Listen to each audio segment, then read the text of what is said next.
sonke isicelo sifaka umuntu omdala ngesonke bese ikomiti yahlangana yabona uma bevumelana kutholakala inkabi bese ithintwa ngocingo yabona uthulisa unikeza inkabi imfanelo zayo uma isiqedile iyageza noma ungaphatha amandla ukufa nokuphila ezandleni zakho ubone umphefumulo womuntu uhlukana nenyama yakhe kwaqamehla abheka phezulu umsebenzi wami uqozo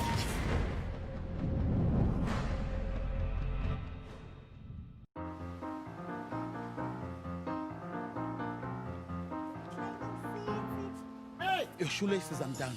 Sorry, shoelaces young. Please, Sissy, I'm watching. I don't want Friend, he was just trying to be helpful. You're gonna have to go.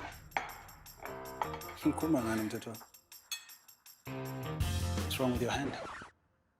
It's a kunomuntu la endlini na. What do you mean? Good morning, Cynthia. Good morning. You look beautiful today. Let me get you some breakfast. Maybe an apple? No, Yeah, really, Rajesh, I'm okay. There you go. Okay. There you go. Okay. Hey, Z! Oh, hey! What are you going to do with my number? I am going to call you.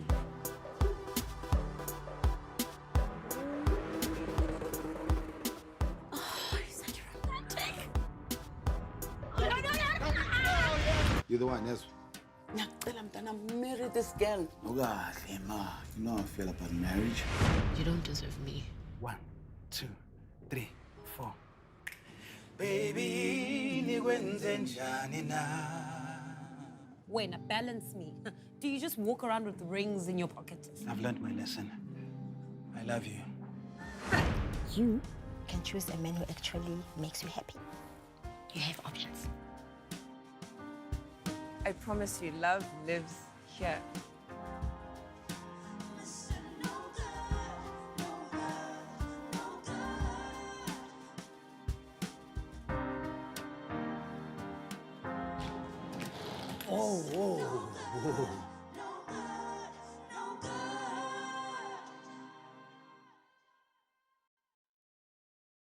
diragalang ga o fetša bophelo ka moka o lelekisa torete manaba a gago a le morago ga gago pele o nagana toro ya gago e nyelele o tla dira eng tapa marumo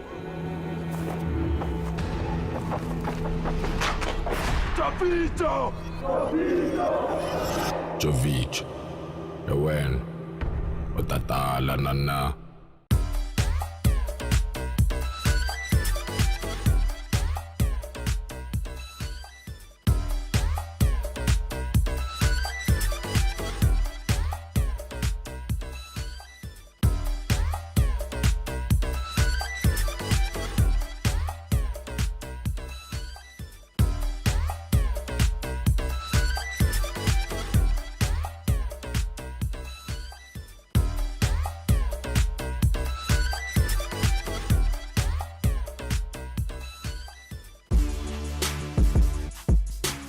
go.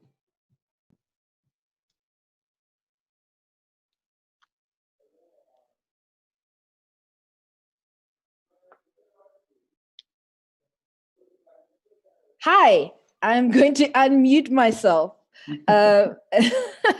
Welcome to Gauteng Film Commission's Day 3 of the various roundtables that they've been having to celebrate Women's Day and Women's Month. I want to stress that this is a roundtable, so it's a discussion with the ladies I'm about to introduce right now. So there's no master here. It's not a master class. We're all learning from each other. I definitely think I'm going to be learning a lot from the ladies who'll be sitting around this virtual table with me. As we try and talk about the issue of IP, which is intellectual property, and this very deep need to have it as a film producer, as a TV content maker. And so I'm going to go around the table, ladies, and I'm going to ask you guys to introduce yourselves. I've got like 3 questions you need to answer in the introduction just to give us a brief overview of who you are, where you've been, where you're at now. And I'll start with myself. But my name is Lodi Matadela. I'm a producer currently at Puapa Productions. The things that I want to ask you ladies is like where you are at. So I am at Puapa Productions. Where you started in the industry, like how did this happen? Some people studied film and got into it. Some people came up from the bottom. You know, I started as a copywriter in advertising, and I decided I wanted to write a little more than the 7 words required for a billboard. And so I just started trying to find outlets for that. Could have been in glossies, could have been in film. I ended up in the hardest industry, I think. And then the other thing I wanted to ask is what capacities have you worked in the industry? Because right now, if you're a producer, you're obviously running your own little ship, and you are an owner, a company director, but what other roles have you done that people may not know? I worked as a script translator. Like I was I don't even think my job had a title. I sat beside the director who didn't speak the language, which is not unusual in South Africa, of the actors that what the actors were speaking, and I was sort of helping. And it's weird because I don't necessarily speak Zulu, but it was a Zulu production, so that just says a lot about this industry. So I've got with me Snini Mati of Blengola, I've got Gugu Ngube Zuma of Stained Glass, and I've got Ketue Ngobo of Fuse Box. Ketue, I'm gonna start with you. Give us a little tale of the beginning, the middle, and the end of your career in this industry thus far. Okay, I'm what they call on the older end of things. I've been in the industry for nearly 30 years. I started off, I did my degree, and then I went in and was a trainee editor, and I trained as a film editor in proper film with the old-fashioned way of doing it. So I was a trainee on a trainee course, and I did that for 2 years. Then I became an editor, assistant editor, and I edited on a number of things. And then I decided to come home to South Africa. So I came back. I say I came back, but I'd never been here. So it's kind of an anomaly. So I came back, and I just started wanting to create my own content. And so I started off producing and creating stuff. And I worked for CDC. I worked for, went to work for the SABC, left the SABC, went to work somewhere else, and then I did some directing, and then I went back and started doing producing, and have really mainly done producing apart from an odd thing. Like I'm actually doing some directing now on a personal documentary, and I'm running my company. I'm doing a lot of development because it's all about IP. So I'm doing a lot of development at the moment, and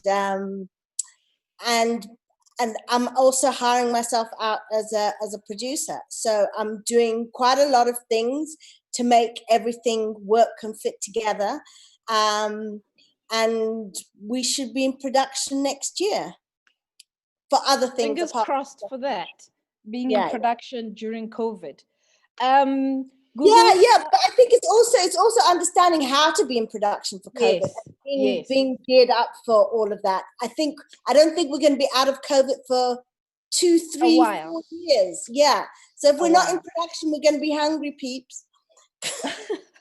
So Google, if you want me to repeat the questions, I will.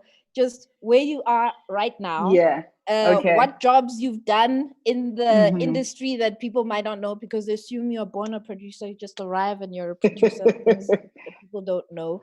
And also, so where you are right now, what capacities you've worked in the industry. Just give us a short intro to yourself. All right. Hi, everybody. Happy Women's Month to all of you guys and anybody watching. Yes, so I'm a producer currently and a co-owner of Stained Glass Productions. We do a few different shows. Uzalo being the flagship, and that's the one that's on every weeknight at 8:30. The record breaking. Thank you. Yes, indeed. Yes, indeed.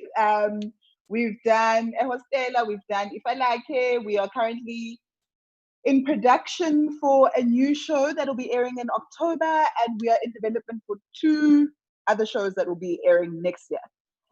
So it is a very interesting time working during COVID, being in production, all of that.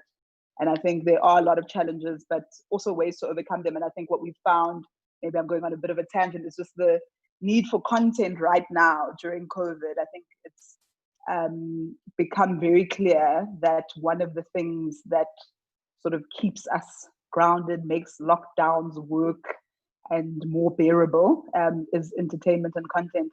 And obviously our consumption of that when we can't do other things. So it's been interesting. I think this industry has experienced COVID in a different way to a lot of others.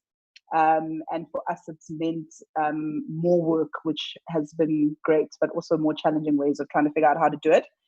I started off, I went to AFTA, Cape Town. Before that, I was at UCT doing an LLB, and then I quit that to go be an actress.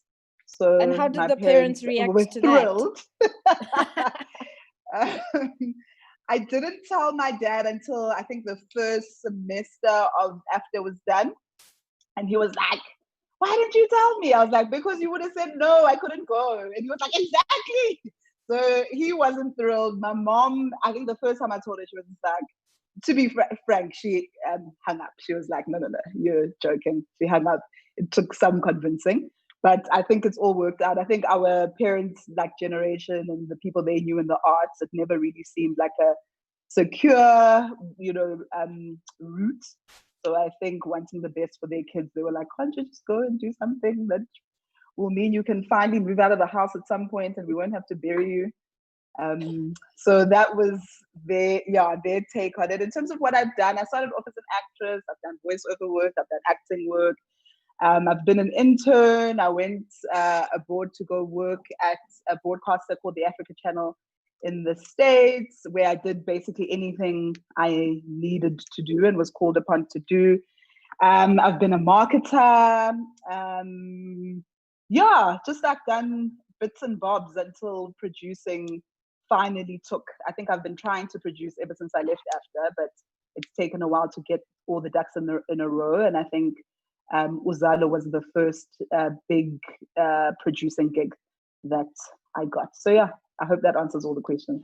Yes, no, it does. And I don't think we can have this conversation without referring to COVID. It is the bigger theme and I guess the biggest obstacle that we're all facing as content creators in this space right now. So nobody is going off on a tangent when we talk about COVID. But Snini, can you give us a quick overview of where you started, where you are right now? I mean, Gugu just said basically she pulled that one over her parents, didn't tell them that she with their money, I assume, or NSFAS money, who knows? And you are doing as you please. And but luckily it's paying off now. Can you tell us a bit about your journey as well? Well, I started off as a journalist, funny enough. From there, I went to England, where I got my master's in filmmaking. And I came back in 2004, where I started off at word of mouth, funny enough, with the Dumagandlovu. So I was there, I think, for about 6 years as a production manager. You know, when you start in the industry and all that, funny, when we came in, the industry was different from what it is now.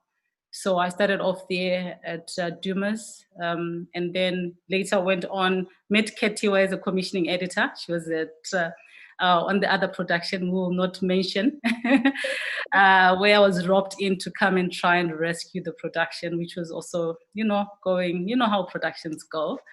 And then from there, I think, grew into line producing. because I think that was sort of challenging from what I was doing. So, you know, being a numbers person also, I line produced, I think, for 6 or 7 years before I moved to producing our own content, partnered with Bongiwe when we did the female filmmaker slate, where we did 25 short films for over 3 years for the NFVF. Where, you know, like the topic that we're discussing today, more of the ownership, I think we'll talk more of that when we get to it. And then still went back and forth with SABC commissions. We produced 5 seasons of Squeezers, which is on SABC 2, 2 seasons of Kibabulelete, which was my own show. And we did a couple of licensed shows for SABC 3, namely The Honchos, The Divas of Josie, and at the moment we're currently working on an online show, but we are partnering with GFC to see if we can get it also as a licensed show on SABC 3, a show called Healing with Sophie and Gugu. We've been shooting it during the lockdown because it's really contained, studio-based show, more of, you know, like how the Red Table setup is, you know, yeah. So it's a show on healing, a show which looks at women, because at times we don't address some issues that, you know, my sister is going through, you know, and then we're all going through issues at the same time, but no one can reach out to the next person because we are thinking, oh, this one has got their own issues. Yet we are all, you know, going through issues. But if we are to come together, you'll realize that we can be able to lift each other up. That's great. What I'm glad to hear is that everybody is busy during this time, which has been surprising because I think the assumption would be that the industry would grind to some sort of a halt. But I know for a fact that it was in film and television where people had to get back to work as soon as possible and were basically hitting the ground running and trying to figure out the protocol while actually working. So I'm just grateful to be able to have work for the company and other people around me. I just want to speak to those that have tuned in. Thank you so much for joining us. You are able to watch this roundtable live on the Gauteng Film Commission's Facebook page as well as the YouTube page as well. So either one of them, share, click, share, and get more people to join in the conversation. At the end of this roundtable, I am paying attention to all the questions or the comments being posted online. People should know that if you post a question, we might be able to answer it in the last segment of this roundtable. Again, it's not a masterclass. I'm just going to keep repeating that. We're just going to try and learn from each other and share what we do know, because I know I definitely don't know everything. I only know what I have been forced to experience dealing with the content that I've created and the various journeys that they've taken. What I learned from film school, which had never occurred to me, was that I am very much an independent filmmaker, because I think in South Africa, we seem to think we're working in some sort of studio system because we're working for the same people generally, but you are an independent filmmaker. And that change in my mindset allowed me to think of the very many possibilities. But those possibilities are not, you can't really enact them unless you own the content that you're working with. And thus the issue of intellectual property and the ownership of it is what we'll be talking about. But understanding where we're working. So I just thought we'd just talk about context, really. And I want us to talk in a way where we are aware that there are those who don't understand the terms that when we began, we did not understand either. So as simple as possible. So I'm not looking for an academic paper on how it is the industry works or an intellectual discussion. Just make it simple so that everybody engaging gets to at least learn a little bit, which I think is the point of a roundtable. And one of the things I always do when I am asked to speak to on any platform is to start with the statement that this is not the US, this is not the States. We do not work like America. Nobody's trying to buy your script, option it. They can, but that's generally not how we're working. If you had listened to the producers speaking here, they all talked about how they're developing content themselves internally. And when you begin to just take ideas from side. There are problems about originality or where the source or the concept may have come from. So it's a territory that we don't. Because I get a lot of people saying, I've got a script, I want you to read it, you literally delete those emails. I'm not reading anybody's scripts in case there are any issues. So what do you guys say about that? When I say this is not the US, I'm basically saying we don't have a studio system. We only really have about 3 networks or broadcasters that we're working with. We don't have guilds. There are very many, it seems, cons, but could also be pros about saying this is not the US. We work in a different way. How would you define the South African industry and how it's different from what people assume it is based on, I guess, if you're watching a masterclass, it's always in reference to how the US studio system works, whereas we're not there at all. So, Snini, you were just talking about the 25 films that you guys created for along with the NVF. When I say this is not the US, what do you think that says to you? And how would you say to a person, a young person coming to you and saying, I want to do this, and this is not the US, this is not how we work. A lot of the work that you've created in the past, you can't say that you own, and a lot of people don't know that. Yeah, you know what, speaking of the commissions, how the South African system works, firstly, I worked on squeezes from season 1 to season 5. We don't own any of that because we were commissioned by the SABC, meaning they own those shows. Just last month, Mary Twala passed away.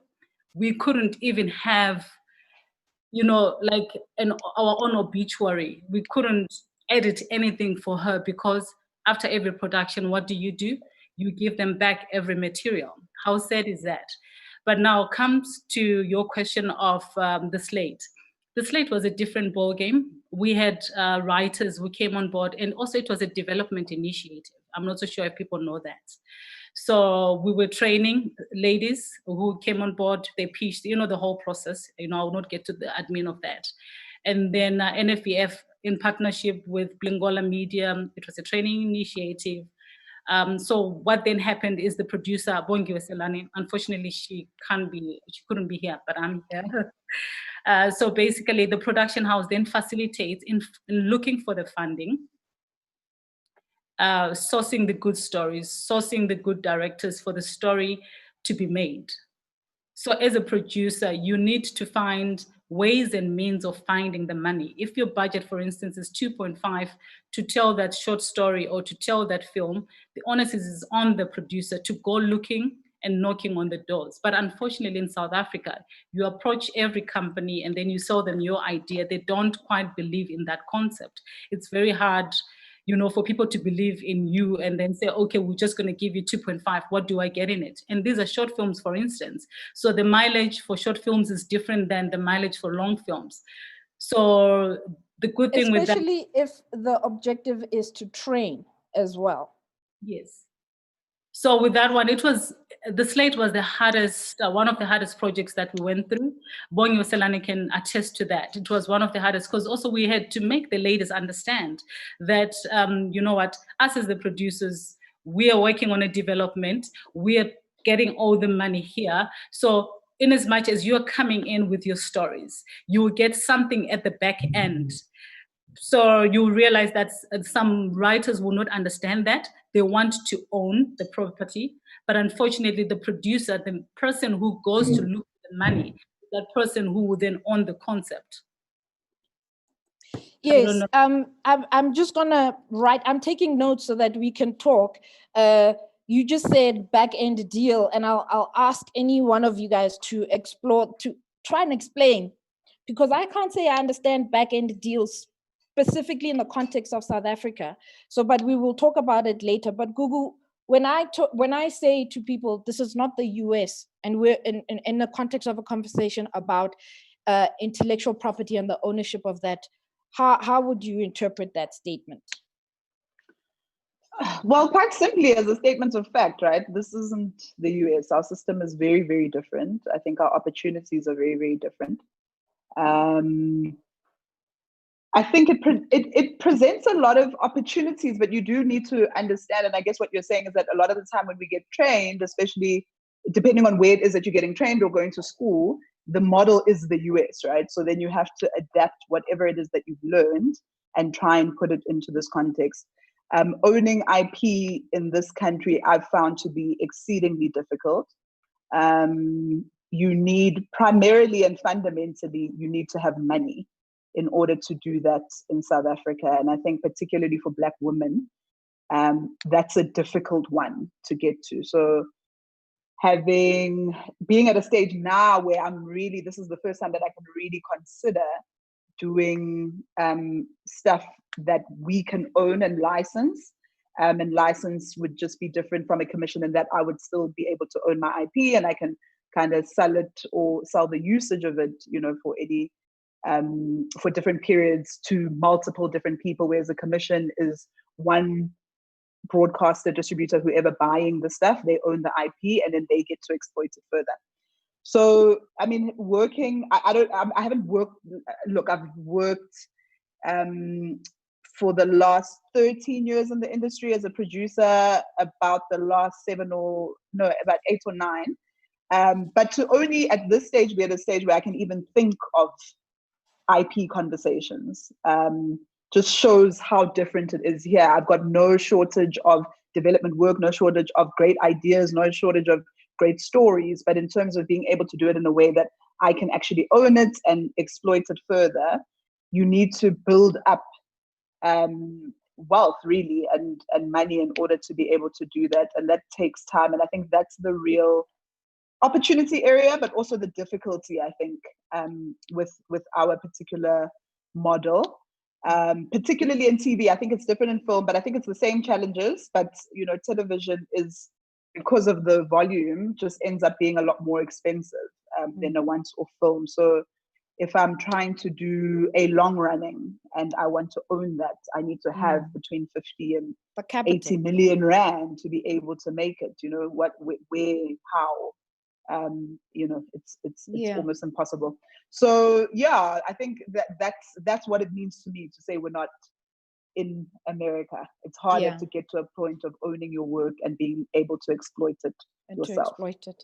Ketue, you've worked in the UK as well, but also as an independent producer as well as a broadcaster. When we say it's not the US yet, or maybe it's not even the UK, what are those implications to people who are considering becoming content creators in this country?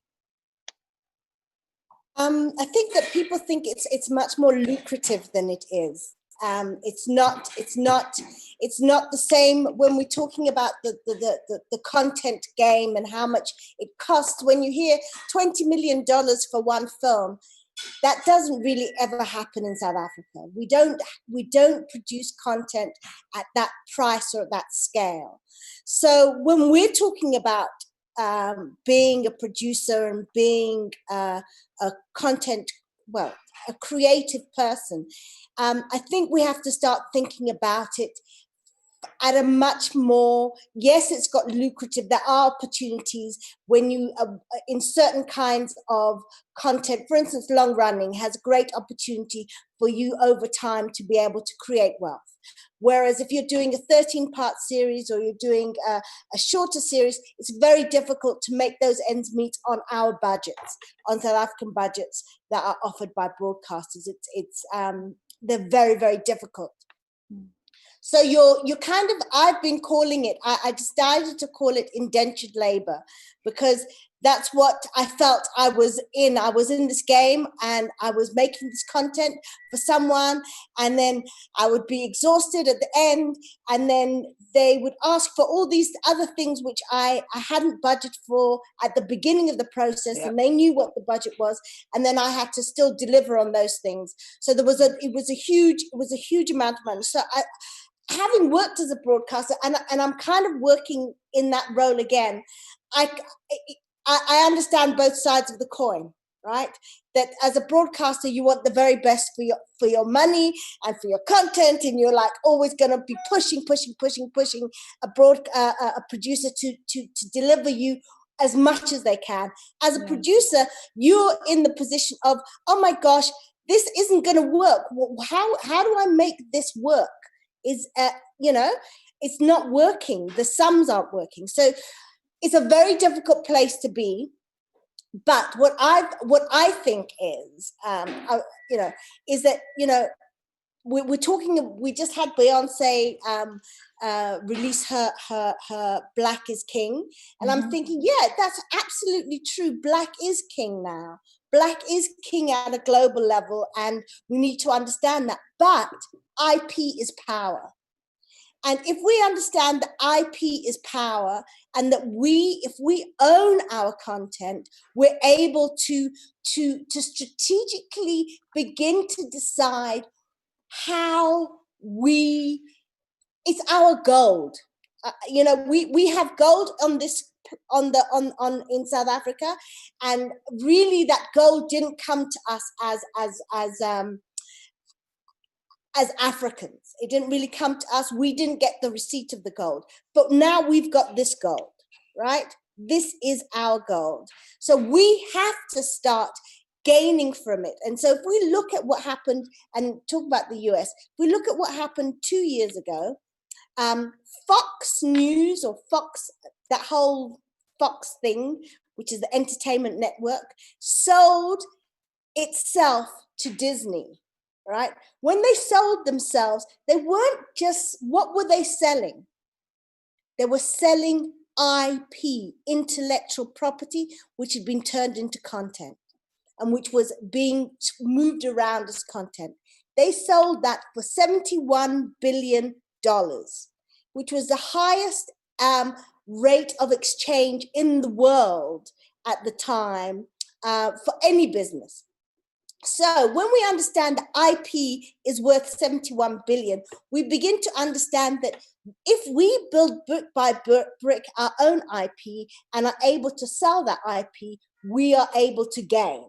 So for me, when we're talking about IP, for me, it's been a fundamental fight. I've been arguing about IP if people have heard me, around copyright and our copyright amendment bill. If we don't get to own our IP and own our copyright, we're going to be in a terrible situation, because we're always going to be working for the man, working for someone who is not, who doesn't feed my children when I'm gone. Who doesn't reinvest into my lineage when I'm gone. So we're always working for somebody else, and we are there to work for them and create wealth for them, but not create wealth for ourselves. Yeah. So I'm really got into that whole thing that content is it's really important. And that IP is power. I'm just going to go back to just make sure we're speaking in the same terms. And I'll ask you to follow on from that, Ketiwe. What is the difference, and in basic terms, what is the difference between a commission and a license program? Now, I say this because South Africa is really prolific when it comes to television content. And so I'm going to mostly speak to what, if there are people working in the industry, and I'm not referring to the island of Cape Town, I'm talking about generally everybody that's working in the industry. They're usually creating content for television. It is the one most sustainable industry when it comes to content creation here in South Africa. So if you can briefly explain what is the difference between a license deal and a commission, and then I want us to talk into ownership, like actual IP and the complete ownership or part ownership, the concept of that, since it doesn't really exist in South Africa. So basically what's been happening is that in 1978, we had a copyright bill which said that whoever pays for content owns the rights to that content, right? So that copyright bill made sure that that the broadcasters who largely paid for the content own the content. So we would just hide in, I think, as an afterthought to make the content, and they would broadcast it. And so if you understand that distribution is the wealth creating game globally. It creates wealth. If you distribute things and you give people so that they have them, and you distribute to lots of, because we're 7 billion people. So when you distribute to that number of people, you begin to create wealth. So the distribution game is the game. So broadcasters are distributors of signal. They distribute the signal and they distribute the content. So if they commission you to make content, they're saying, paint a mural on my wall. Don't paint a painting, which you can take away with you. Paint a mural on my wall and it stays mine. And all you do is, in fact, you're going to bring the idea of what the mural will look like. You're going to find the colors. You're going to find the people who are going to paint it. You're going to find everything for me. And I'm going to give you 10% of what I say it costs. I say it costs. It's not what it really costs, what I say it costs. And then I'm going to give you 10% of that, and that is what you're going to earn. So 10% if you're lucky. If you're lucky, it can be 6 to 10%, right? Yeah. So if they say that, they say they're going to make it up, they're going to own that content. So they set the price, right? And then you do the work. So they're calling the shots. Every single shot. They're calling, they are the masters, and we have been running around like hamsters, right? Because that is a commission. That's a commission, because we think that that's what's going to make us get to the big bucks, right? But it's not. That's the truth. It's going to make them get to the big bucks. If we look at what, like, God bless them, Mnet or MultiChoice, they are aggregators of content, and they distribute content, and then they commission us to do it. And if you see the difference between a commission for long form and short form, you'll see that actually we are being exploited so entirely and totally, it's not funny. Okay, and then a license. What is a license? So a license is, that painting I started to paint, right? But I didn't have enough material to finish painting it.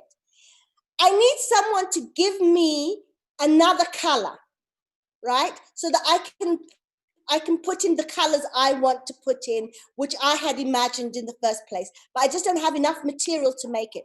So that painting, which I can take and I can go and sell to this person, and I can even make a copy of that painting and I can sell to that person at the same time, as long as the contractual relationships are the right.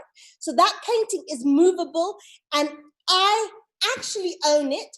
And when I license it, they're giving me money so that I can finish the painting, but it's still mine.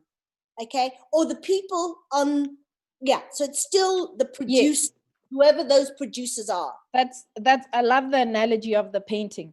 Snini, do you want to add to how we're differentiating between a commission and a license? I think Ketwe just painted it plainly so. I was just adding on the fact that, they're saying paint on this wall, and they did the idea or the concept of what you want to paint on that wall is you, right? So in your head as a creative how you want this painting to be like. But they will bring in someone from outside who is not in your head, who is not a mind reader, and tell you, oh, okay, instead of putting that orange, why don't you put a yellow? Why don't you put that? And then that input from that person will be more money. So the process itself of not just taking your, Yes, and then it will cost you money, and then they've told you this thing will cost you 10 rand, but now it's going to cost you 12 rands to go and paint it in yellow again. So whose responsibility then? It becomes you make it work. Yes, and now you can't bring in someone else and say, Ketua, please, can you come and give me the 12 rand? And because Ketua is going to say, oh, Snini, if I come and help you paint, I'm going to want my name on it. And then I can't put Ketua's name there because there's somebody who's giving me their name, the money, and they want their name everywhere. They don't want anybody's name there. And Gugu, how if you were to, I'll come back to you, Ketua, if you were to then, using your own analogy or adding to Ketua's analogy, how would you define to somebody who doesn't understand what we're actually dealing with, the difference between a commission and a license? And the pros and cons basically thereof. a commission, a broadcaster or distributor owns the license you own and are able to sell to whoever you want to. I think to just add to the analogy with the license, you're starting, sometimes you can finish it and have a complete product that you don't need to help to finish, but you still have the opportunity to sell that to as many people as you want, obviously contracts notwithstanding, for as long as you want. Things get in vogue, they come out, they come back again. You can exploit it at every point. Whereas with the commission, they pay you once, 10% if you're lucky, you go, whatever they make after that is what they make after that. That's now none of your concern and none of your business. I think what makes it further, like more difficult is they not only say, come and paint on our wall, but you're saying, okay, painting is now my business. I've got good ideas about, what masterpieces I can make. It would make sense for me to buy a paintbrush. It would make sense for me to own some paint. It would make sense to me to have a ladder. Then they say, no, my sister. We can't. Not on our dime. You must go and rent a paintbrush. Yeah. You must go and rent a ladder. You must go and rent paint and pay obscene amounts for that don't make sense. The business can never move forward because you never own your own stuff. You must rent at this price. You must rent from these people. You cannot make economies of scale work. You cannot decide like, okay, I've got 3 projects. If I own my paintbrush and do this, that's more money for me. And also, a lot of the broadcasters, the more efficient you are, the better you can take their money, spend it, and deliver a quality product, the more they will punish you. You'll be punished. You get punished in this industry for efficiency. On your next you get punished in this production, industry for brilliance, because they say, oh, you were able to make it at cost, whatever, the price minus 10% or whatever. So next time, we are not giving you 10%. We're taking that off. Instead of it being a reward, well done, you did a great job, keep it. Number one, if you save any money on a project, you give it back to the broadcaster. So you are not incentivized to work in any kind of efficient way that builds your capacity as a business. You are incentivized to spend every single cent, whether you need to or not. The model itself makes absolutely no sense. I believe it doesn't work for the broadcaster. I believe it doesn't work for producers. And interestingly enough, especially if you look at places like the UK, they will always say, like if you look at BBC, which is sort of the SABC counterpart in the UK, their content changed completely when they started giving producers their IP. They say that themselves. When they allowed producers to own the work got so much better because you are so incentivized as a producer to do the best. Right now, we're not incentivized for excellence. We're incentivized purely to deliver. Take as big as a percentage as you can. With long runners, unfortunately, it's closer to the 6 than the 10. But all the things that make business work, we are not incentivized for. We are incentivized, in the opposite direction. It makes no sense.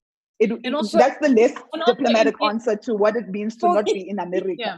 Just quickly, Smini, for those that didn't understand then what this difference is and why we may say there are pros and cons.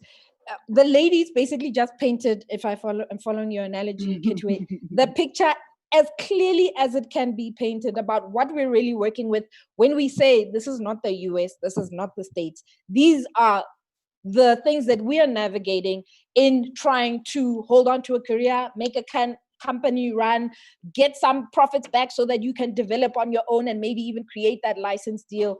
It's very hard right now. Snini, what did you want to add? And also, when you are saying this is not the States, and also coming back to Katie's analogy and Google, the broadcaster, in as much as they'll give you the money, the time frame they will give you. Oh, it's ridiculous. The time frame they will give you. You don't want to go there. Because you as an artist, what or how long the masterpiece will take you. You know, at times it will take me 6 months maybe to write and develop. They will tell you, no, I'm giving you my money. So I want in 6 months to have shown 5 episodes.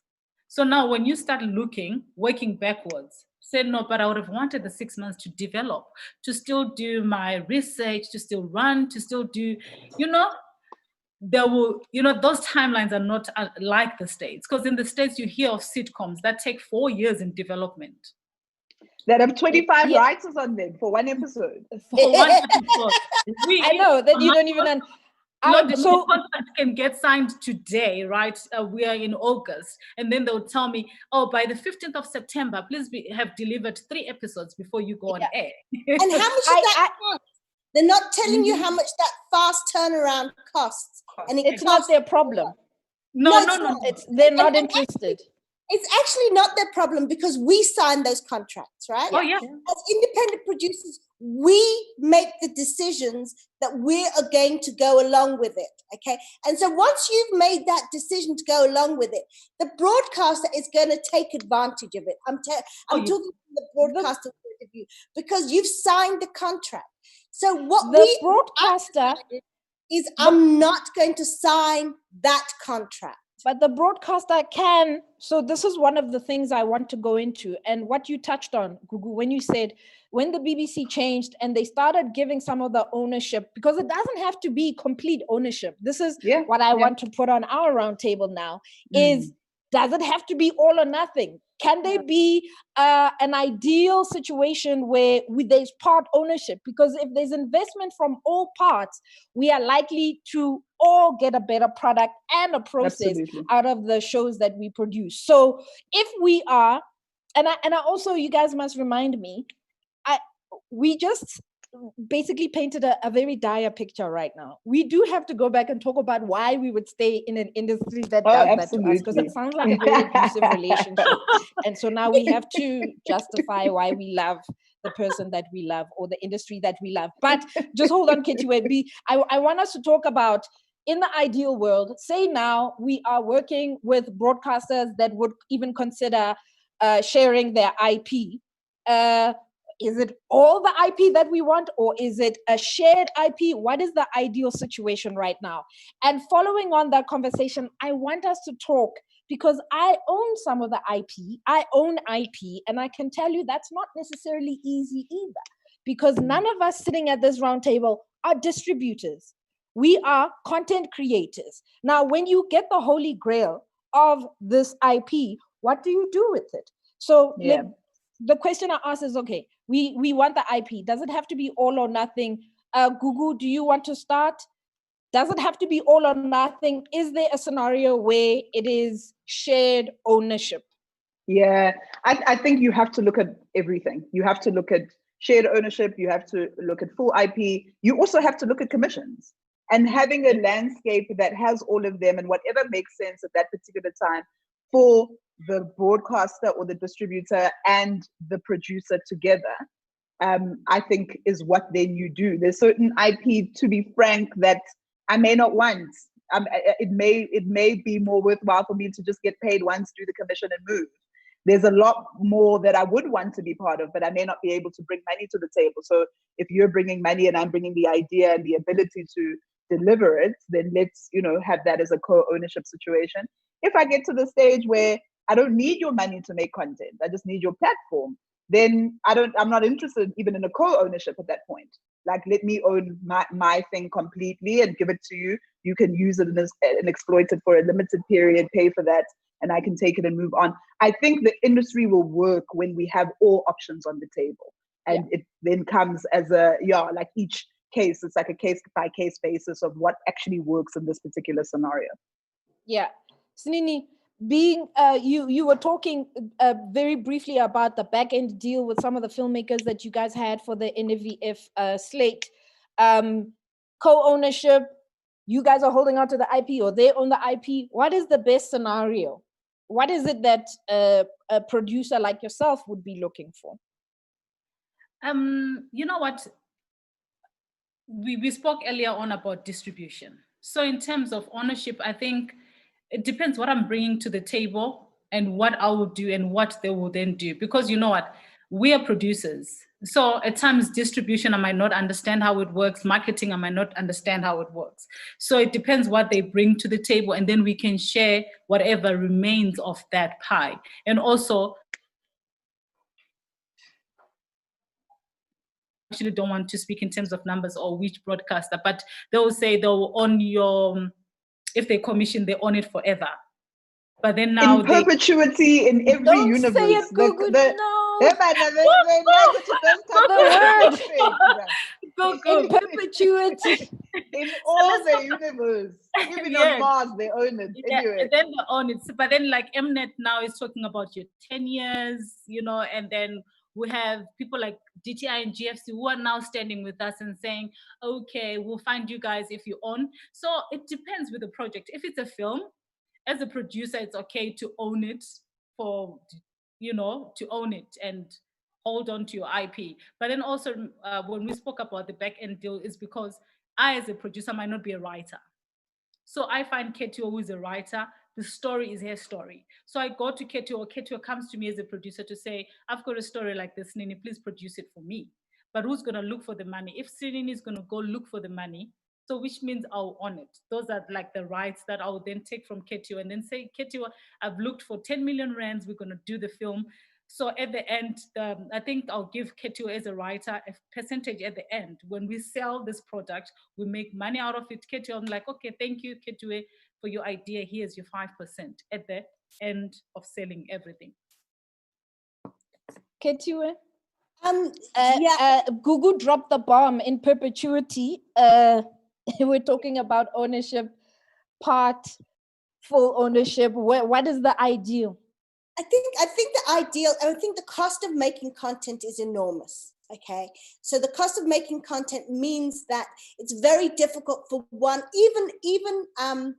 even rich countries are finding that collaboration is a much better way of making content. So collaboration, I think, is a very important way forward.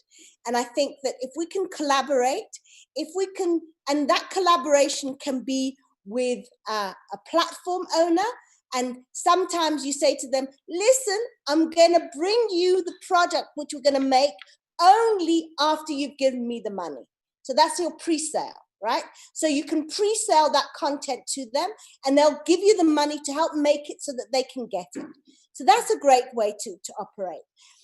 There's also a co-producer who might have money in their country, and they come to you and say, listen, we've got money. Have you got money? You've got a bit of money. Listen, let's come together and make this thing work for all of us, okay? So they put the money together, and that's a co-production. So, and then you can have a distributor, and they say, okay, we really believe in this content. We're going to give you a minimum guarantee amount which we're going to be able to sell your content for. So that's MG. So they give you that amount in advance because they know they're going to be able to sell your content for blah, blah, blah, blah, blah amount. And they also make blah, blah, blah, blah. They don't tell you the truth either. So you got to be careful. Anyway, so there's that, so that you've got MGs, you've got pre-sales, you've got co-producers, so that all these people who can partner with you to make the content. And then there are also things which are like soft grants, which means you don't have to pay those monies back. So for instance, if you look at you are supposed to pay KZN back, and you are supposed to pay the NFBF, but they're generally perceived as soft grants, right? So those are not really refundable grants. But let's say you make a lot of money, they want their money back. Yeah. Okay, that's how they operate. So now, if you put all those partners together, suddenly you're able to make something that makes sense. You're able to make content that has reach, you know, because our content really can't go beyond our borders because it is made at the lowest possible cost with the, you know, we suffer as producers, but it's lowest cost. And really, when we think about the way in which content is being made globally and the way in which they're positioning it, we need more money. So the more we make it for, the more we can possibly get for it when we start to sell it with a distributor. But you've also got to watch them because they've got their own tricks as well. Yeah. I mean, the scenario that you're painting, Ketiwe, is great. Is ideal that's how it could work if you were to able to get those funders, deliver on the project and actually make money off it. Now, say we are living in this ideal world where we own our IP, we own the intellectual property. You've got your pre-sale license, minimum guarantee, whatever. You've got it. You've got the various funders. Some of it is grants. Some of it is a bank like the IDC. You must pay it back with interest. All those little things. How do you proceed? You're not a distributor. You're a content creator. You're still developing other shows. You're still doing all those other things. How do you even know how to exploit work that you own in its entirety? And I mean all the way down to the characters on the show, some of them which could have spin-offs, or I mean the list is endless about how exactly we can exploit content. But we are in South Africa where nobody owns the IP, right? We're talking about that. Now, say you get the Holy Grail. Where to from there? You're not the distributor. You're not in an industry that works on how to exploit content that is owned not just by the SABC, but a producer that comes to you. They say they own that character from that record-breaking show, and they want to just use it. You can use it in your ad. Oh my God, like what do you? Oh, we don't know what to do. This I'm talking about from experience now. Dealing with content elements within a show that can be exploited in every which way. The reason why the US becomes a model that we always refer to is because while they dominate the globe. So if 60% and probably more of their revenue comes from outside of the US, then they are getting their money from outside. It's not even America. We are contributing to the revenue of Hollywood. Hollywood decides Despicable Me is coming out and they're selling their little minions on at McDonald's. I have an animated film that comes out. I own the IP. We happen to have used Stir Kenneco as well. How do I possibly begin to jump on that revenue stream that Disney is making so much money from? And this is not even the tickets to watch the film. This is afterwards. How do I get my little toy in the Happy Meal to exploit the film? What avenues are available in South Africa to assist me as a content creator to do that? So we are talking now about private money that doesn't understand how to exploit content that we've created in South Africa. We're talking about revenue streams that are not even open to us yet because they're being monopolized by the biggest industry in the world right now. How do we begin to engage in that process as well? And now I'm talking about the how and also the what could be. Like if we are sitting here at the round table, how do you think everybody, be it private money, SABC as well, in understanding that they have an opportunity to make money in this sense, how else could the industry work in this scenario? So Ketiwe, you look like you were very eager to add this. Yeah, well, I think one of the things that we have failed to we don't have our system. We don't have a value chain, right? And we don't have a proper value chain in that other businesses work with us. In the entertainment industry in the US, they have lawyers.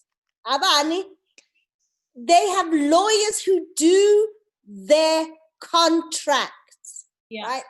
And they have lawyers who read before they sign their contract. So once we have this contractual relationship, it is very binding. So if we understand how to manage rights, right? So we talked about IP. IP is your rights. And we talk about back end, yeah. Yes. And that's your rights. How do you manage those rights? and that is contractual. If we get that thing right, and if we begin to work with IP lawyers, there's some brilliant young IP lawyers who work in the entertainment industry that I've discovered, and they're excellent. So we must start to become an industry and not, I mean, I'm currently working largely on my own, but I'm intending to work broader, but we need to work broader, and we need to create a proper industry which has full reach, because we as producers currently do everything. We do everything, and unfortunately that's the and problem. we're not experts at everything. Therefore, we sign things that put us in jeopardy. We're not able to read a contract adequately, and we've signed. And then we realize after we've started to go that we've made a mistake.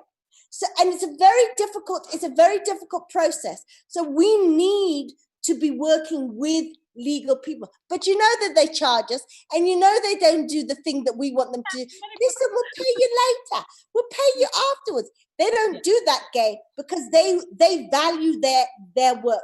So we have to find ways of working with lawyers, and maybe we say we work in groups so that we can have these people. I don't know how it's work. I'm just riffing, but work in groups so that we can hire a lawyer and say we want 30 hours of your time this month, and we all I hear you on the lawyer part, Ketue, and that's fine. You can engage a lawyer, but if you were talking just now that there aren't actually any avenues that have been set up for once that lawyer has sat down and created a contract where all the minute details of the back-end deals isn't how do we exploit this IP, what those exploitations are going to mean in terms of what you get back.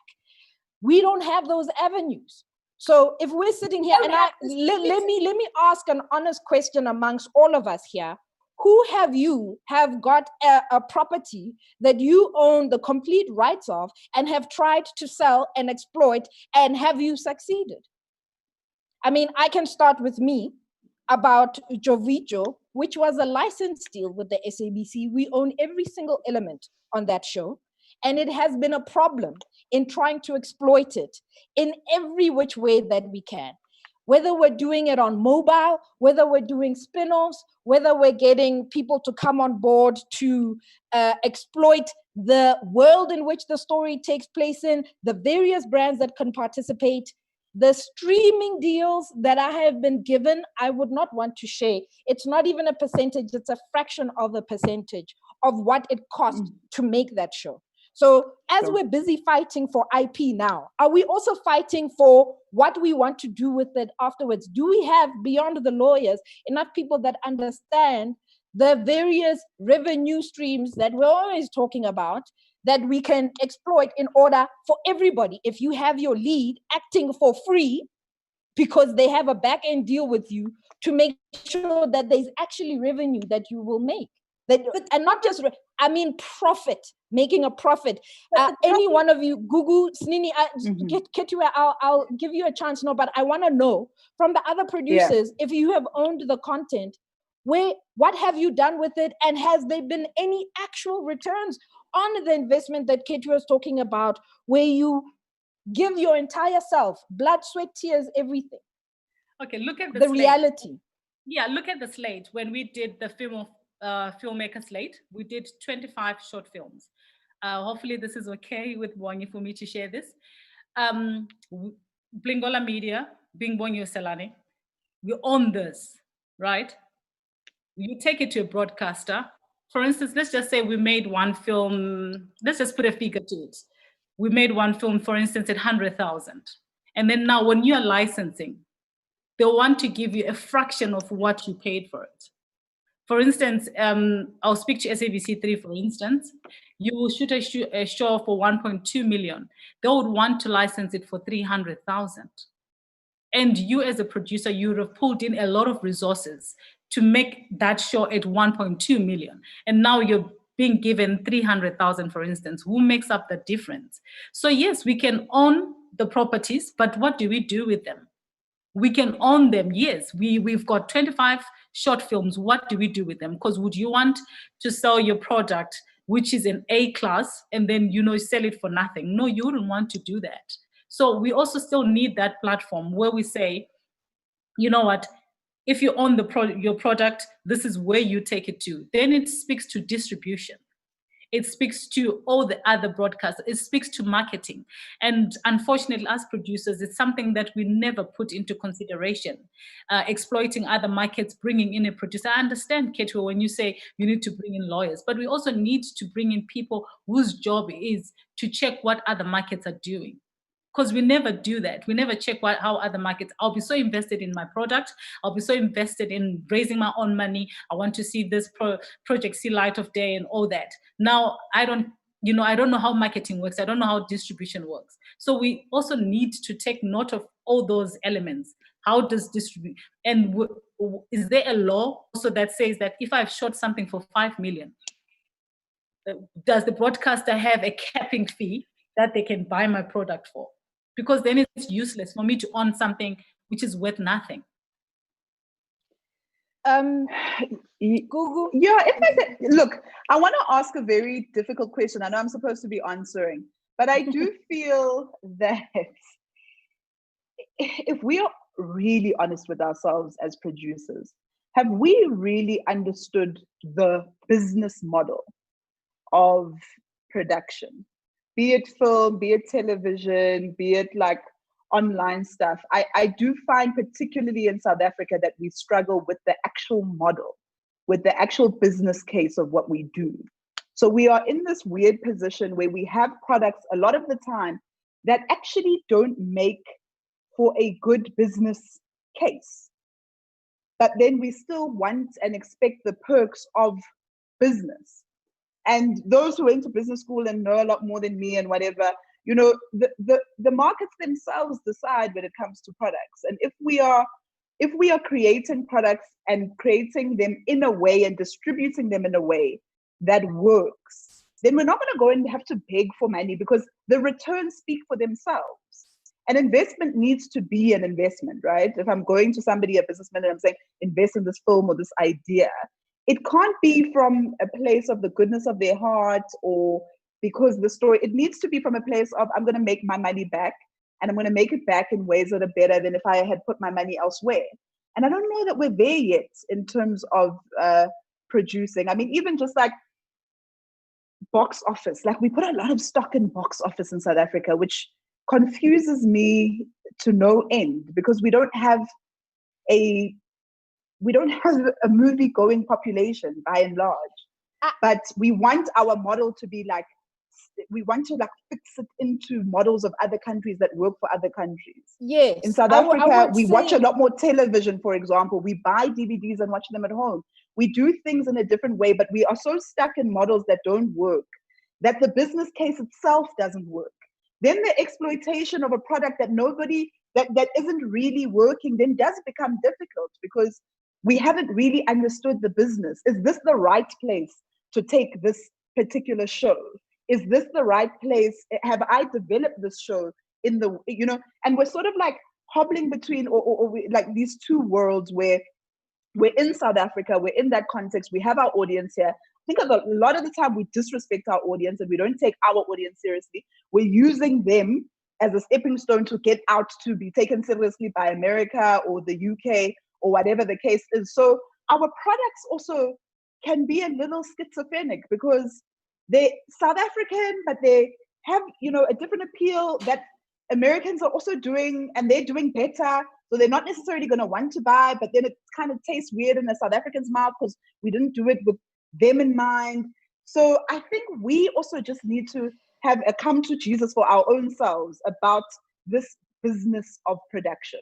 Yes, we're good ideas. Yes, we're good creatives. Yes, we're good content people. But have we really understood the business of production? And I'm not sure we have. I have to say, sitting at this round table, I can say every single one of these people here have actually interrogated that. And I want you guys to respond, because Gugu said a lot right now. For instance, the idea that we are not a cinema going nation, when there are very many reasons why we can say why the general South African population is not going to the cinema. That we don't watch movies would be something else altogether.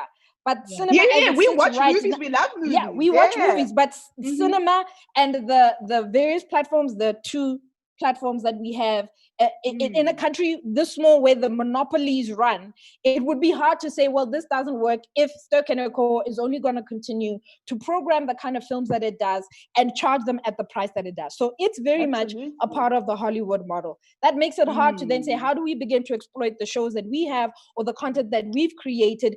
If Snini's shows, films were shown in like a marathon, one weekend at these various platforms for a particular price, I'm sure it would be able to draw an audience, but we are not in an industry that would be open to every alternative that we might have in engaging our audience in a most authentic way. So if we insist on looking, when the reason why I premise everything with this is not the US, okay? Nobody has $14, $15, 200 rands for a ticket and a little box of popcorn and whatever else you're getting to go watch in a love seat at New Metro. Nobody has that, especially now in the, what is it? What do they call this? A double recession. It's COVID.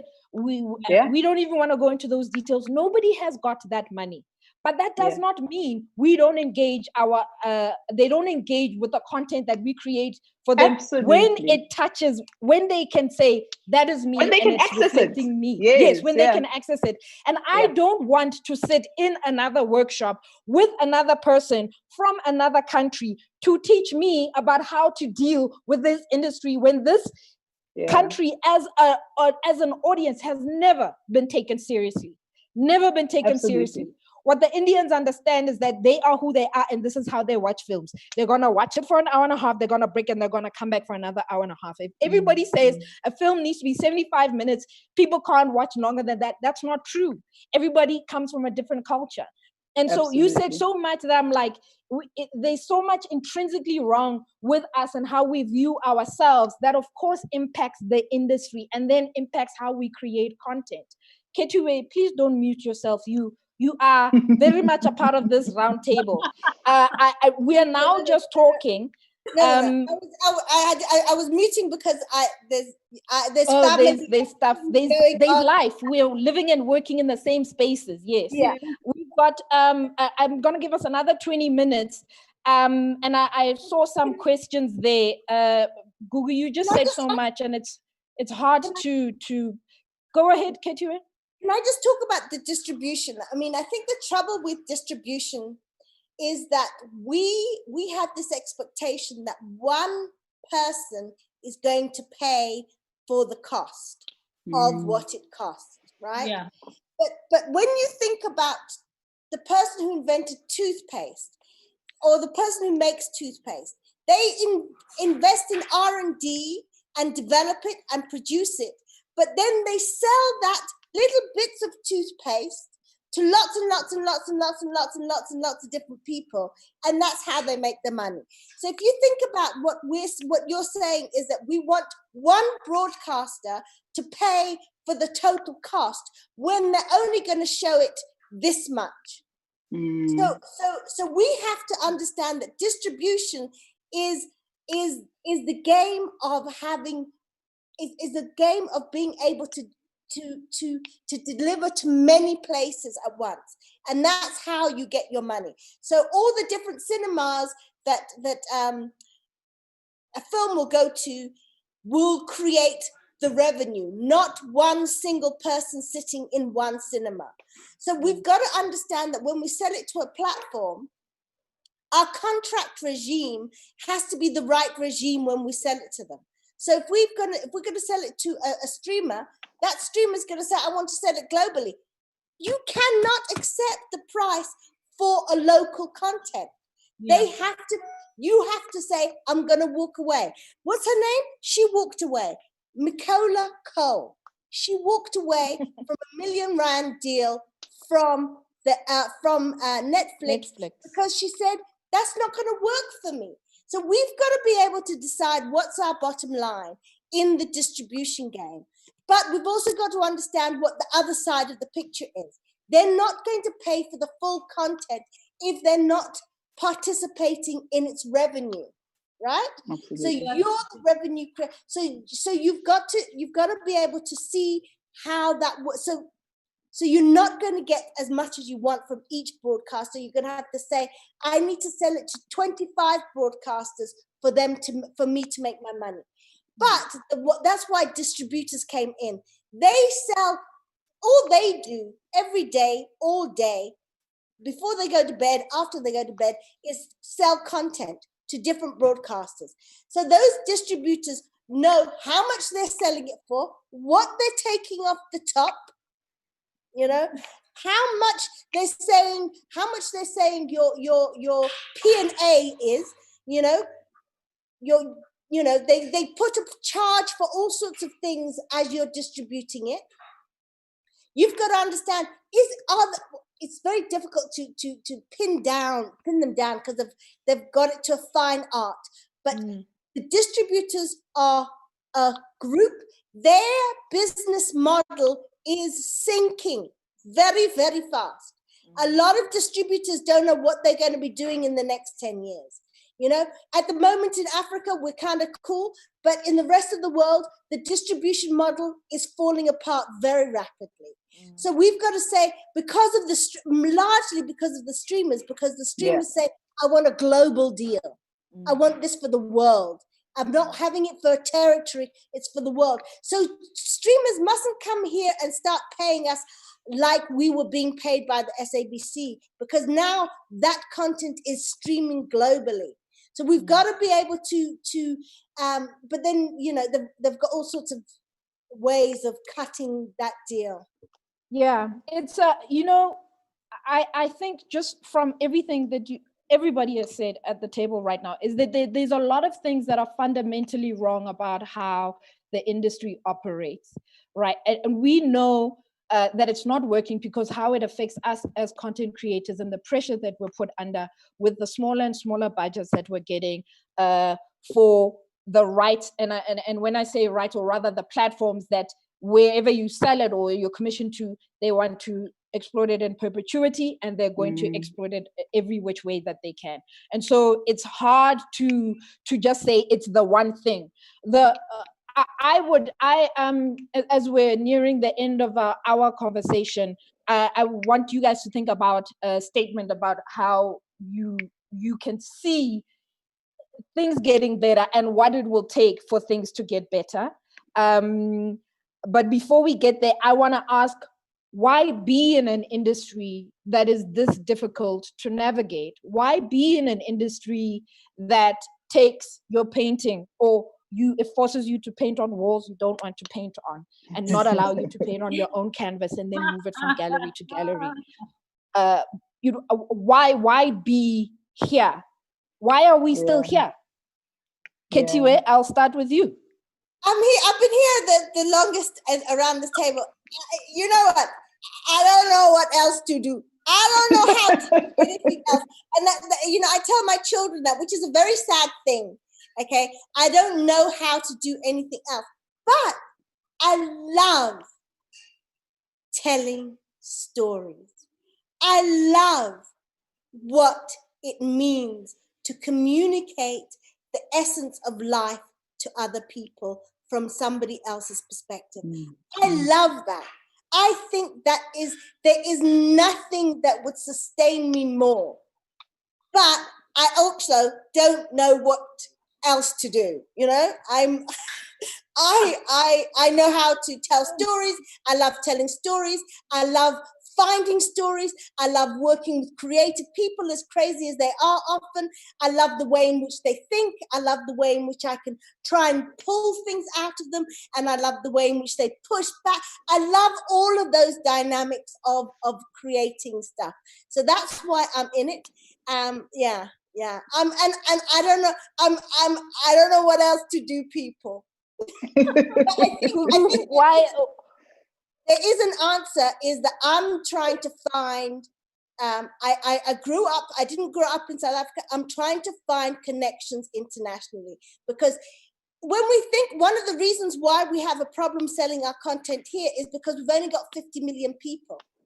Yeah. But when Yeah. you think about how 7 many billion. Black people Yeah. they are on the globe, we are close to 3 billion.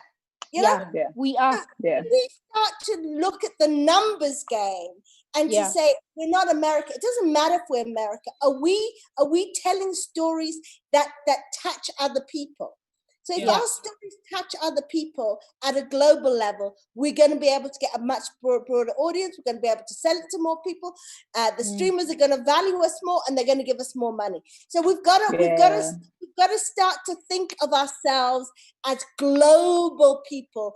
This notion that we are just South Africa, or we're just Nigerians have never really thought that. Yeah. It's just us who live in here.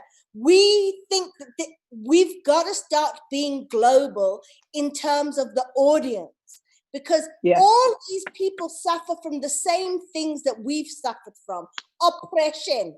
I mean, at different levels and different ways. Get to it. But it's I all the would same. beg to differ. I think, as much as Africa is not a country, Nigeria is not Africa either. They are not the definition of the country. Their own culture, those. Yeah, they understand themselves very clearly. Google, why are you still here? Why are you making film? Why are you in this toxic relationship? Look, man, I think we did spend a lot of time speaking about the challenges and all of that. And obviously, if we're talking about IP and you're talking to a group of Black women, then more of the challenges will emerge than the victories and how this can look. I'm here because I have to be here. I want to be here. I love telling stories. There's nothing else I want to do. I think I could do other things. I just don't want to. Like, I want to spend my days telling stories and exploring humanity and like exploring what it is to be a person in the world, a South African, and in the world and all of that. I think there's such a place for storytelling. I think we don't use it enough. We don't exploit it enough. I think from the history that we've come out of and everything we're grappling with, I mean, you look like around and you just see the battle scars of everything we've gone through, the oppression, apartheid. I don't think we did a great job sort of coming through it and handling it. We're not a therapy going nation, but I think television, I think stories, I think movies, I think books, I think music all have a part to play in just healing us, in just seeing ourselves reflected, our issues reflected, seeing them solved, at a distance, but also close enough that you can understand, put yourself in that position, learn something, just be entertained, just forget something. I think it's like, I don't take it lightly. It's a high honor to be invited into South Africans' homes for half an hour, for them to say, give you their time, their eyes, their hearts, open themselves up to something you have to say and a story that you want to tell. And I think it's amazing. It's amazing. I think there's a way in which our history can be documented ourselves. We can find pride in who we are and whatever through stories. I really feel like storytelling is the highest sort of form of art and humanity that we are capable of. And so the more we invest in it, I think the better and the healthier we are. I think Ben Okri is the one who says a nation's only as healthy as the stories it tells itself. And I think we have such an opportunity. I think as toxic as some elements are, I'm sitting here, I'm 35 years old. I run my own production company. I've been able to make a record-breaking show in South Africa and make a living and whatever. Those are all opportunities that any other Black woman, generations before me couldn't have dreamt of. So as much as there's a lot of challenges, there's also a lot of opportunity. I'm an eternal optimist. I'm always hopeful. As much as we can see what other countries are doing and how they've managed to monetize their industry and the great leaps that they've been able to do, I've got hope that we'll get there as well. And I want to be like in the front lines when that happens, to be able to start making really good money off this and doing whatever. But I've got hope that it's going to change. I don't think it's going to stay the same. I think what we've been seeing has been changed, and it keeps coming and it keeps going. It may be too slow, it may be frustrating for us, but it's there and it's coming. And I think we have something so special as South Africans to offer the world. I think the more that we look at ourselves, the more we tell our own stories, the more that we, produce our own music and do whatever, I think the world wants that. And the more specific we are to ourselves, the more we tell our adulterated stories, the more appeal we're going to find in the world. You spoke about the Indian example, the Nigerian example. They are completely themselves, not trying to be anybody else, and we love it. The world loves it. We eat it up. So I think there's an opportunity for South Africans to do that. There's been times in history where musicians die poor. We're at a time where a lot of the time, if you look at America specifically, but even other parts of the world, musicians are making money. They're able to see their work and whatever translate. I believe that's going to happen for our industry too. I really do. So that's why I'm still here. I don't know if you can try and follow that. Why are you still here? Oh my God, how do I follow up? Google, yeah. I love this industry. Hey, 16 years this year. We've created some great content. It's like when you have like a chef, when they've put together like a good meal with all these ingredients, and then they're looking at that meal with admiration. So that's how, for me, when I watch people watch our content, as Gugu is saying, their show Uzalo is like out there. For me, I hear people talk about squeezes, my old ladies. We went through a training process for the young ladies with a female filmmaker slate. You know what? As Bonyo will say, enabler of dreams. Being able to do something for other people, being able to be that voice of those people that can't. And for us producers, being able to facilitate for those storytellers. I'm not a real content, but I'm a producer. So for me to be able to go to someone and say, you've got this story to tell, let me make it happen for you. And as a producer, when you sit in that cinema and you're watching that story and you be like, for once you're breathing. You know what, there's nothing as fulfilling as that. I think it's like a mother when they're expecting and then the child is coming, the child is finally put on your chest. For me, each project is like that. I forget all the pain, I forget all the tears, because it's not easy. Yeah. All the producers on this platform can tell you that, you know what, the pain of producing any production it's not easy, it's painful. Yeah, like we cry real tears. But like now at the end, when they give you that baby, which is your project or your film or whatever it is, like everything else, it just goes out of the way. So I'm still here for the long haul. We'll change the narrative. It's a work in progress. You know what? We can't expect the channels to say, like the saying goes, whoever pays what does it say? Whoever pays the piper detects a tune, or something like that. So that's how the channels have been looking at it, to say, I am paying you, so I'll detect how I want it. But the good thing is, with such platforms, we can sit and say, let's come around the table. I still want to own some of my content or most of it. How can we work together? Because I can own the content, and what do I do with it? Because I can own so many 10 shows, but if I don't have a platform to sell them, what good are they? There's no point. It's collaboration, like Ketiwe said earlier.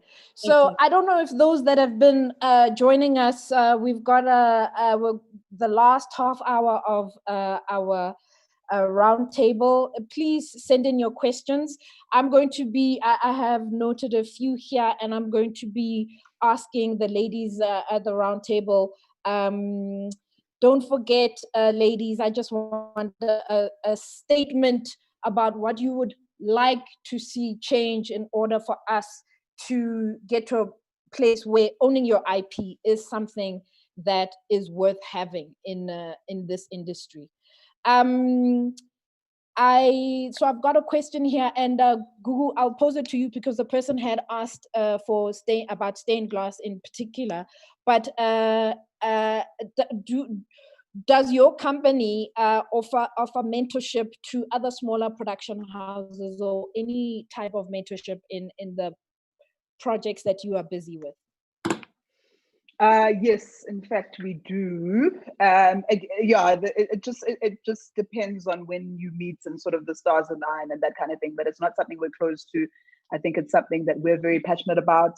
we were mentored when we first started, and we saw a huge amount of value in that. So if we have the opportunity to do that for others, then we definitely will. We've worked with other people like writers, producers before in terms of developing their ideas in a kind of co-production kind of way. And we're currently working with a mentorship relationship with a project that will start airing in March next year. So as time goes, we'll be able to say more about that. But that is also a mentorship relationship that we're in with a smaller company. That we have that relationship with. So yeah, we're definitely open to that. Great. I'm sorry, I'm not. I didn't get the name of the person that asked the question, but it was one of the questions in the comment section. Snini, I thought this would be great for you. What advice do you have for younger producers about to enter this toxic relationship industry? What advice would you have for them? And I think you spoke to it when you're talking about why you were still in the industry as well. You know what? They need to manage their expectations. I think we come in this industry not to make money, but people look at it and then they think, oh God, I'm going to be a producer. This is going to be so easy. I'm going to have my own shows. I'm going to make so much money. No. We are not in here to make money. We are here to tell stories. So we do mentor a lot of young girls that we try and manage their expectations to say, you know what, it's about telling stories first and foremost, because in South Africa, we haven't learned the model of making money. Like Gugu was talking about Americans making big monies in music and all that. In South Africa, we are not there yet where one project can give you 20 million in profits. No, we're very far from that. Here, it's about telling your stories and getting your name out there and learning as much of the industry as you can, because you can come in as a producer, but you don't start being a producer. You have to start from the bottom, learn the industry, work your way all the way up. So for my young ladies who want to be producers, you know what? Go in there. It's a pity now it's COVID time, so you can't go to any set and ask to be a runner, ask to be whatever, to help around the set, because you have to really learn your way down all the way up and understand how the systems work. Because each broadcaster, for instance, if it's a commission, each broadcaster has got a system of how they work. SABC has got a different system, totally different system to Mnet. Mnet has got a totally different system and formula to how Netflix is doing things at the moment, to how Showmax is doing things. So at first it's learning and identifying where you want to be and learning the formula of, that channel that you want to follow. Yeah. Ketiwe, one of the other questions that I had seen on the chat was, do you think there's an appetite for documentaries in South African mainstream television? And I heard you saying that you are actually directing a documentary right now. Yeah. I mean, I love, these are the things, I love drama and fiction, but when I'm at home and when I'm watching content that I really want to watch, I watch about the real world. I watch about real people. I watch about real things. So I think there is a real space for documentary. I think that documentaries got so much more interesting in the last 5 to 10 years in the way in which people are thinking about telling those documentary stories, about revealing real lives. And I think that in a way, when we look at reality TV, which is a construct and it's not real, right? What we're seeing is the appetite for real lives, right? And the appetite that people see for real life. So I think that there's a real space for us to produce great documentary content, which reflects who we are. So so I think there's room and there's space. And I love it. I watch it. I'm a bit obsessed about it. So I'm gonna answer because I'm also part of this roundtable conversation, and I was thinking about how to possibly avoid the "why am I still here?" with this abusive industry that we're in. I think you guys answered for me all those reasons. Understanding the power of moving images, how in the modern age it is a form of archiving and recording what is going on in our lives, be it scripted or be it factual. And it has the power to reach a lot more people, especially now with the advent of internet, than any other form. Especially if you are watching how publications are falling and becoming digitized, and this particular industry, what has happened is that it has grown. More platforms are created for it than it has diminished. Even the way we're making it, so it's no longer, Ketue, what you were doing when you were editing, which was cutting film and pasting it, literally cutting and pasting. We are evolving. This particular medium is evolving with as we go into, they talk about the fourth industrial revolution. We're right there. Content creation and moving images has become even more important, and the space is even more equalized because everybody has the modem, that has the mode to create content. And so I guess that's why I'm here. I'm very interested in all these various platforms and different ways of creating content. And that weirdly is as a result of finding it so difficult to operate in the system. And so I'm excited about being forced to go virtual because of COVID, because that has demonstrated to us again how else we can engage with the world and create our own platforms and engage with the world without necessarily needing the traditional platforms like our broadcasters. In also listening to you guys, I've thought about the things that I think we have assumed to be true, but we can begin to break down and change about whether we're a movie-going audience, or maybe whether it's the content that we're creating, or that the films that are being pushed on the market are not the films that they want to watch because they are not reflected, literally. Yeah. The other thing is the idea that our audience is the 56 million people in this country rather than the entire continent or the diaspora. I don't believe in any of those things. I don't believe that language is a barrier because of how many other things that I watch, whether it's subtitled or dubbed or whatever, that I engage in and am invested in spite of this fact. So Ketue was talking very much about distributors and how she keeps saying you need to watch them because they will tell you things like that. Your content won't travel here, nobody's going to watch it and all of that. And we as the content creators, as hard as it is already, being that that term producer is a catch-all for everything, have to begin to engage everybody about how else we can begin to do this. And I'm talking to us here at this roundtable. It's not going to change unless we say it has to change and change in this particular way, or force people to see or to be open to new ways of doing things. And that's the hard part. And the reason why, Ketue, some producers might be signing those contracts that you're saying they shouldn't sign is because it's a status quo. It's how people have been doing it. It's not because they agree and they think, oh, this is fantastic. Yes, I will go into production in 2 months. It's because everybody's signing it, and it is maybe. Yeah, and if I refuse, you'll say yes, right?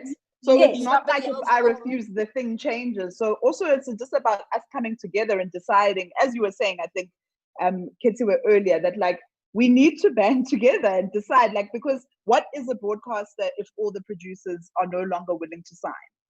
Then they'll have to come to the table and start rethinking some of those clauses that are problematic and all of that. But it only works if we're united. Because if we're not, I say no, the next person's like, all right, I'll do it 2 months. I'll do it in a month and a half. Yeah. Google, you were talking about just now, what happened in the UK in terms of when they changed the terms of trade with broadcasters, right? Okay. changing the terms of trade. The IPO and IBFC are currently writing up a new working with a legal person so that we can engineer the terms of trade in South Africa. We have to talk to ICASA, have to renegotiate with ICASA. ICASA is in a very difficult situation because they are the middleman, and they're the middleman between the broadcasters, the producers, and the consumer. So they have all these roles they must play.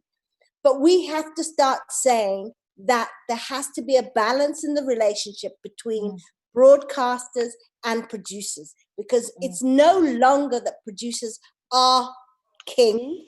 We have power too. So we have to understand, and the only way we're going to understand that we have power is when we actually work together, when we actually see each other as if we start to, you know what, when things changed in the American industry for reality television was when the drama people went on strike. They went on strike, and these people banded together and said, we're going to produce reality quickly and cheaply. But what happened with the drama people, they came back full of force and had better terms of trade, better ways of working, and they got much better deals out of so we have to understand that if I'm short-termism and I look at myself and say, this is how long it's going to take me to make it, and I just think about me, you're going to, because guess what? That banana peel is still there in front of you. And guess what? No doubt, my sisters, all of us have and will slip on the banana peel, right? So it's if not we take the banana peel out of the action, then we are a stronger group who won't have to trip on the banana peel. Yeah. Absolutely. So I would say, and as we are closing off, and I think Ketu is already basically putting that statement out as in, this is what could be done better and what is already being done through the organizations that she mentioned to make sure that it's not just a matter of we want to own the IP. It is to engage the stakeholders who can change that fact, and also what we do once we have that IP. So for me, the premise of this conversation, just a lack of ownership. It's not just the lack of ownership, it is what avenues does a person have to exploit this IP once they have it? And what are those avenues? Are those roads even tarred yet? Do those roads even exist? Snini, going forward, what would you like to see happen and change in the event, since I feel like we're moving that way, that producers are given the opportunity to own more of the IP, and what should we be putting in place to facilitate the exploitation on this very IP, this holy grail? Mainly, it's just the understanding.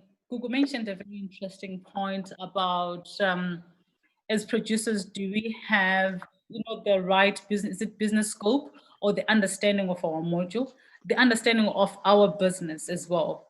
To say, okay, if I own this product, what value is it? So my value, does it equate to all the other people that have the same product that I have? Because if we don't understand the value of what we have, then how do you sell it? How would you know the buyers of this product? So we need to identify who is our taker and how do I reach my takers of my product. If I work with writers, for instance, I need to know how much do I give them and when do I give them. If I've got stakeholders, as someone mentioned now, when I sell the product, will they understand that I will give them their money only after I've paid everybody? Will they understand that? So firstly, it's just the understanding of me owning this product, what it entails, and where can I sell it? And also, Ketu mentioned distributors, marketing, and all those things. We did not explore mostly about marketing, because which is also another avenue. Because I can have this product, but how do I market it? She spoke about toothpaste. How do I advertise my toothpaste? How do I get my toothpaste out there? So also marketing plays like a big role, but us as producers, I know nothing about marketing. So now, which means on my budget line, I need now to put marketing, I need now to put distribution and all those things. So I can own my product, but I want to know what to do with it. Because I can go maybe to someone and say, Google, please give me R1 million. I want to do a short film. I can shoot that short film. I own it, but what do I do with it? Where will I take? So basically, there's a knowledge gap. And Gugu, I'm coming to you now to also just how else we can do this. From what I'm getting and what I'm also experiencing, and I guess that's part of your conversations, Ketue, at the IPO and IBFC, is there's a knowledge gap right now about what to do with IP, not just getting it, because we're definitely moving there. If the SABC is having problems in funding their projects as they have been for a while, and it will make no sense but to engage the various funding, which is one thing I forgot for us to really, really delve in, is like, what are the real funding opportunities in South Africa? And moving beyond the borders, that's another story altogether. But say we are now talking about sharing IP and there's co-ownership and investment. There's a knowledge gap, and you mentioned that, Ketue, that you will need lawyers who understand how to write these contracts that are specific to those. There's a knowledge gap now. There's a skills gap that's appearing about those people, because I really don't want to put it on producers as a producer to once again know how to exploit this project. I want somebody who can sit with me and assist me. I remember sitting down with a producer in DC, which happens to be where the Discovery headquarters are, and they, now they own a whole lot of channels, TLC, they own all sorts of things. And this woman said, we just make shows on sharks. And I was like, really? And she's like, that's all we do. We have now created equipment that is the best equipment to shoot sharks. And she's like, I'm in South Africa all the time. She's like, but because we go into these deals where I deliver to Discovery what I want, what they want, they only get those 45 minutes that they've paid for. Everything else that I own, that I've shot, I own. And that then goes to whatever stock photography site, that goes to a spin-off show that I'm creating, that goes to whatever. She's like, there's so many things we're doing with what we don't use because they only paid for those 40 minutes. To understand content creation in that way, you need to be able to see the various ways that you can go. And right now, you get your IP, but then where do you go from there? And so it's important that this skills gap, this knowledge gap in between of people that are in the know, these lawyers that need to come in, or whoever else, the distributors understanding this space a little better, is I think what we need in the future. Gugu, what is your take on how else we can do this? Look, I think you raised a very important point, and you scared me earlier when you were talking about Jovijo and the lack of being able to sort of exploit it further and whatever, because we are looking at you guys and thinking that's where we need to get, you know what I mean? We need to make our own stuff. This is why we need to be talking. Do you know what I mean? And then and so it's scary to feel like the promised land has these many problems as well, has that many problems as well.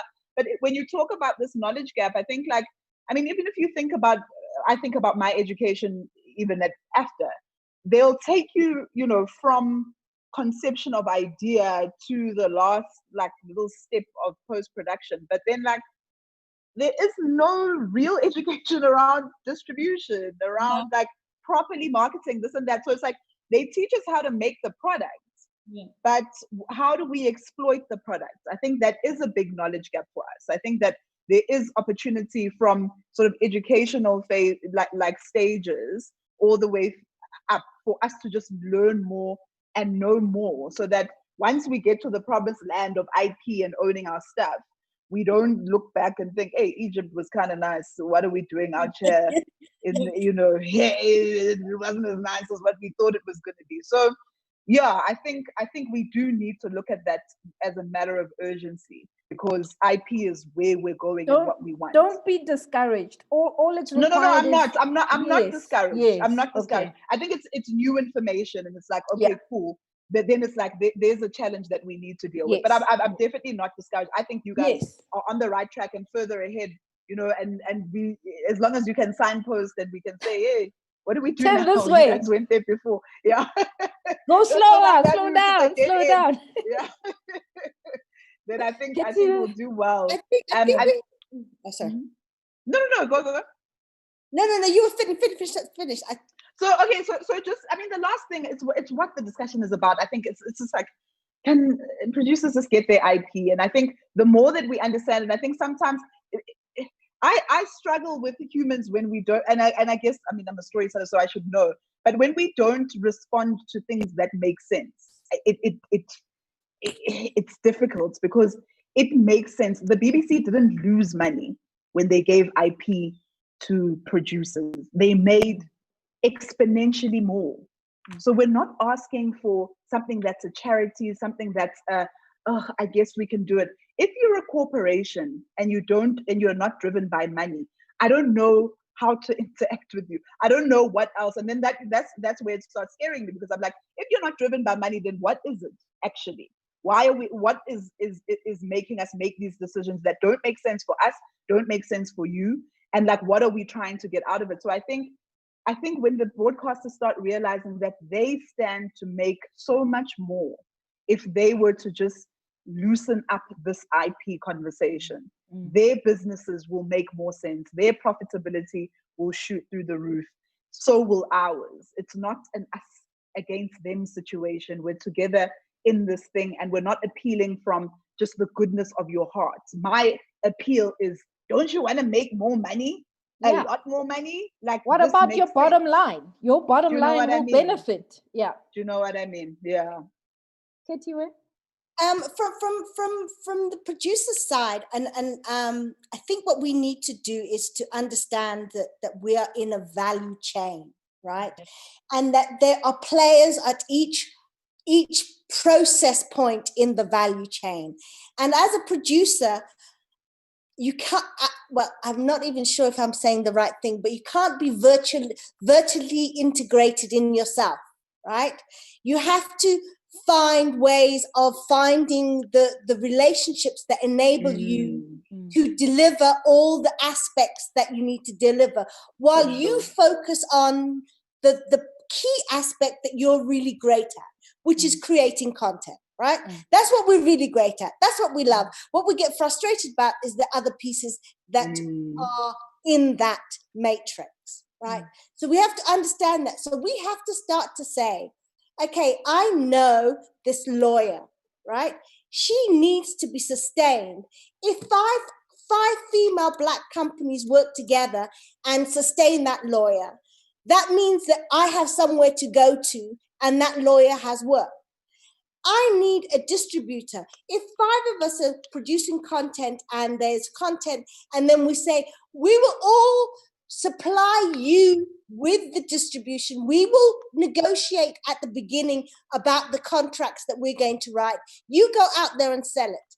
That person goes out and sell it. There's somebody who went and did marketing and loves selling and is a great salesperson. We say to them, here are these companies, you go and you do the selling. But what we do is we say, oh, I've got to be a lawyer, I've got to be a distributor, I've got to be this, and then we get exhausted. Yeah. And so what we need to do is find ways of making ourselves an industry in our value chain, rather than trying to be an industry in ourselves. And I think we're saying the same thing, Ketue, when I say that value chain, we need more people to join us on that value chain. And I think I speak for all of us when I say the general call from us at this roundtable is that IP, we should now be at the point where we're past the IP issue. We're now talking about what we do with the IP, and hopefully we'll get there sooner rather than later. And I want to thank you, ladies. I want to thank the GFC and Tabeleng, Osmic, everybody behind the scenes. I think this has been a candid conversation and an honest one where we are not masters but also learning as a producer. So and I hope the people that have participated will join tomorrow's session as well. So thank you very much. And good luck. Thank you very much. Good luck, everybody. Thanks very much, Lodi. That was really, really well put together and held. Yeah, happy Women's Month. Absolutely. Happy Women's Month, ladies. Thank you. Happy Women's Month. Bye.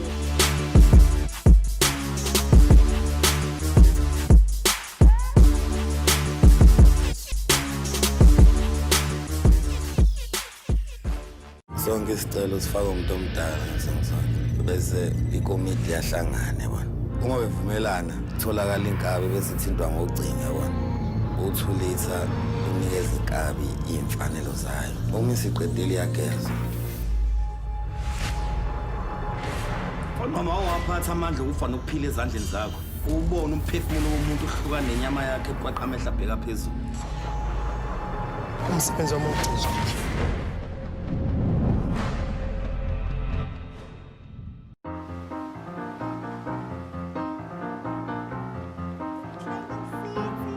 Hey, your shoelaces are done. Sorry, shoelace young. Please, Sissy, I'm watching. I don't want Oh, it. Wally! Oh, Wally! Friend, he was just trying to be helpful. You're gonna have to go.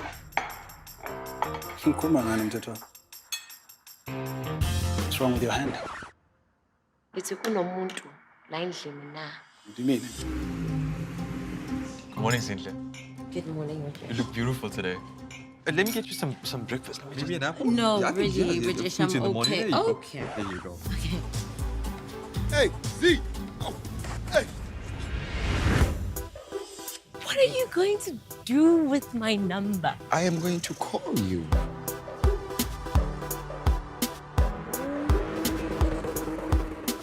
Oh, you're such a romantic. You're the one, yes.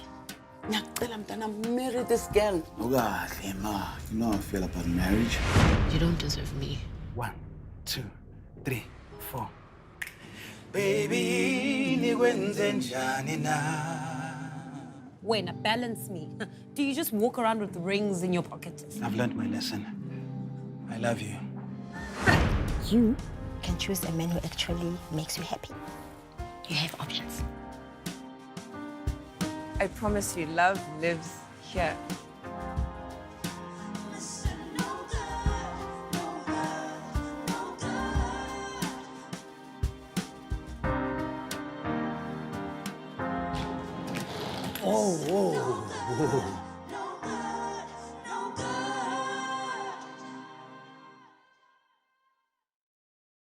Go diragalang ga o fetša bophelo ka moka o lelekisa torete.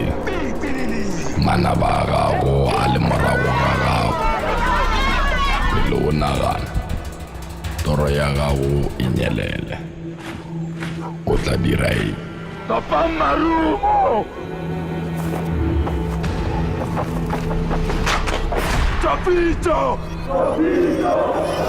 Jovich, wena, o tatala nana.